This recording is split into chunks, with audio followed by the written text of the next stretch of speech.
We learned last time that a firm in a competitive market doesn't have much control over its price. It must accept the market price. So its decision about profit maximization turns into a decision about what quantity to choose. And that's what we're going to be focusing on now.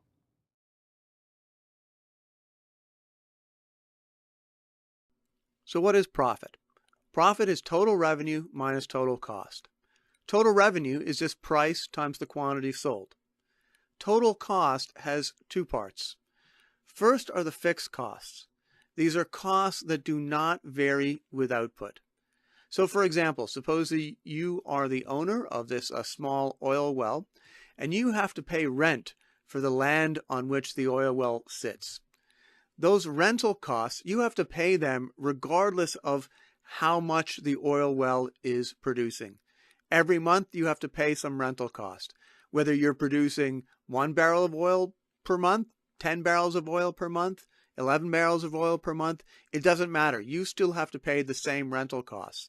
Indeed, even if you don't produce any oil that month, if your oil well breaks down, you still have to pay those rental costs. So the rental costs are fixed costs. They don't vary with the quantity produced. By the way, notice that even if you owned the land, if you could have rented it to someone else, then that would be an opportunity cost. So your calculation of profit should also include opportunity costs. That's what makes the economic calculation of profit, by the way, differ from the accounting definition of profit. The economic notion of profit includes opportunity costs. Okay, what else? Well, variable costs. These are the costs that do vary with output. So for example, the electricity costs for pumping oil. The more oil you pump, the faster you get your rig to go, the more electricity you're going to use up. If you run it 24 hours a day, you're going to use more electricity than if you only run the pump 12 hours a day. Transportation costs. You've got to go and get the oil, truck it out of there, move it, and so forth. So these costs are all costs which vary with output, which typically will increase the more output that you produce. Those are your variable costs.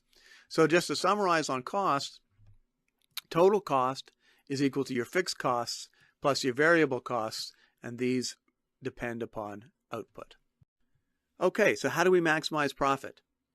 Well, we're not going to use calculus in this class, but for those of you who do know calculus, I want to do a quick aside, show you actually how useful calculus is, and show you an easy way of answering this problem. So we know that profit is total revenue minus total cost, and both of these are functions of the quantity produced. Now in calculus, how do we maximize a function? Think back to your calculus class. You take the derivative of that function and you set it equal to 0. So in this case, we want to take the derivative of profit with respect to quantity and set that equal to 0.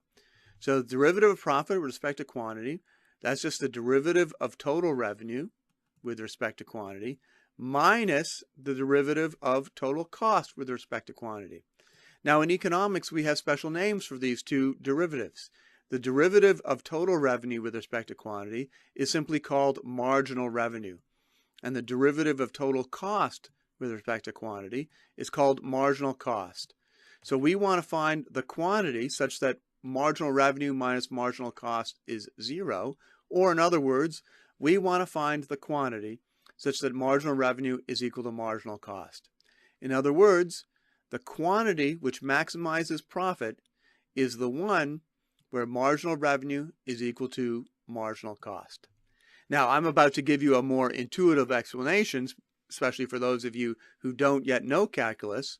But for those of you who do, this is just exactly what you would do in calculus. You take the derivative, set it equal to 0. Okay, let's give some more intuition. When the firm produces an additional unit of output, there are additional revenues and additional costs. Profit maximization is all about comparing these additional revenues and costs. And we have names for these. Marginal revenue is the addition to total revenue from selling an additional unit of output. Marginal cost is the addition to total cost from producing an additional unit of output. Profits are maximized at the level of output where marginal revenue is equal to marginal cost. Now, why is this? Well, let's suppose that marginal revenue is not equal to marginal cost. And let's show that you can't be profit maximizing if that's the case. For example, if marginal revenue is bigger than marginal cost, you're not profit maximizing.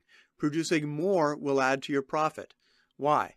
Well, remember, marginal revenue is the addition to revenue from producing another unit. Marginal cost is the addition to cost from producing another unit. If marginal revenue is bigger than marginal cost, that says producing that unit adds more to your revenues than it does to your costs. In other words, you can increase profit by producing more. So if marginal revenue is ever bigger than marginal cost, you want to produce more. On the other hand, suppose marginal revenue is less than marginal cost. Or to put it the other way, suppose marginal cost is bigger than marginal revenue. Well, then you're not profit maximizing because producing less will add to your profit. Why is this? Well, think about marginal cost. If you were to produce 1 unit less, your costs would fall by marginal cost. Your revenues would also fall by marginal revenue, but since marginal cost is bigger than marginal revenue, your costs by producing 1 unit less fall by more than your revenues fall. So if your costs are going down by more than your revenues are going down, you are again increasing profit. So if marginal revenue is ever less than marginal cost, you want to produce less. You'll be increasing your profit by producing less. So if marginal revenue is bigger than marginal cost, you're not profit maximizing. If marginal revenue is less than marginal cost, you're not profit maximizing. You can only profit maximize if marginal revenue is equal to marginal cost. Now let's put all this in a diagram, beginning with marginal revenue. Now for a competitive firm, this is going to be easy because remember that a competitive firm is small relative to the total market. That means it can double its production easily and not push down the market price. As a result, for a competitive firm, marginal revenue is equal to the market price. So for example, suppose the firm is producing 2 units of output and it decides to produce a 3rd unit. What's the additional revenue from that 3rd unit? It's the price. It's the price it gets for that barrel of oil. What about if it produces a 4th barrel of oil? What does it get? What's the addition to revenue? It's the price of a barrel of oil. What about the 5th unit? Again, the price is the addition to revenue, is marginal revenue.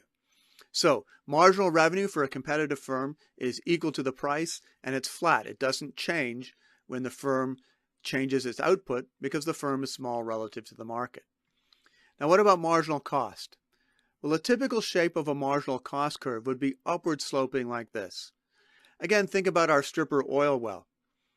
We can produce more from that oil well, but there's a limit. We can only run it so quickly. We have to push it really hard when we start to produce more. So we can easily produce, 3 or 4 units, but in order to produce 6, 7, 8, or 9 barrels of oil from that oil well, we're going to have to run it really quickly. We're going to have to put in a lot of electricity. We're going to have to do a lot of maintenance and so forth. So our costs will tend to increase.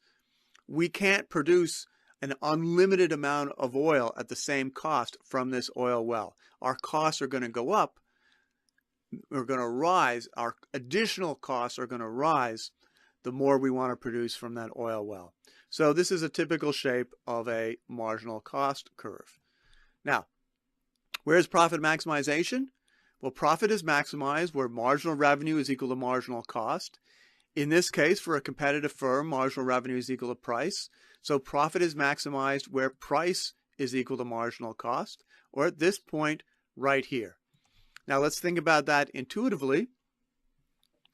On the left-hand side, this is the additional revenues from selling a barrel of oil. These are the additional costs from selling a barrel of oil. So you want to compare revenues bigger than costs, therefore sell more. Revenues bigger than cost, therefore sell more. Revenues bigger than cost. You keep selling more until you reach this point. Do you want to go further? No. Here, costs are bigger than revenues. So by selling less, you can reduce your costs by more than you reduce your revenues, and therefore profit goes up going this way. And that's why this point, where marginal revenue is equal to marginal cost, or price is equal to marginal cost, that's the point where profit is maximized.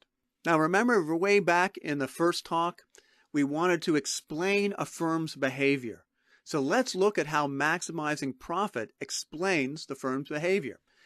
Suppose the market price is $50 per barrel.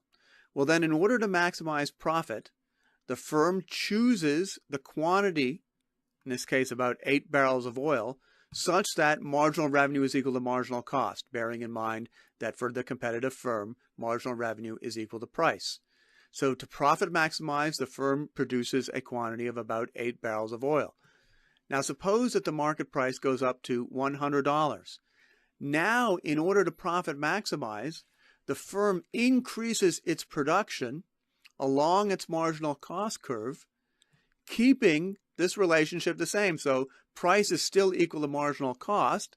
Price has gone up to 100, but because the firm has expanded along its marginal cost curve, marginal cost has gone up as well. So this, again, is the profit maximizing point when the price is equal to 100. When the price is equal to 100, the profit maximizing quantity is just under 10 barrels of oil. So profit maximization explains what the firm does when the market price changes. We now know how to find the profit maximizing quantity. Look for the quantity where marginal revenue is equal to marginal cost, which is the same for the competitive firm where price is equal to marginal cost. Now we want to ask, what is the size of the profit? This raises a subtle point. You can be maximizing profits and actually have a loss. That is, the best that you can do might be a loss. So we want to show on the diagram how large your profits or how large your losses are when you are maximizing profits. In order to do that, we need to introduce another concept and another curve. Average cost. Average cost is simply the cost per unit of output. That is the total cost divided by Q, the quantity of the output. So average cost, again, total cost divided by Q. Adding the average cost curve to our graph will let us show profit on the graph. And that's what we want to do, and that's what we'll do in the next talk. Thanks. If you want to test yourself, click Practice Questions. Or if you're ready to move on, just click Next Video.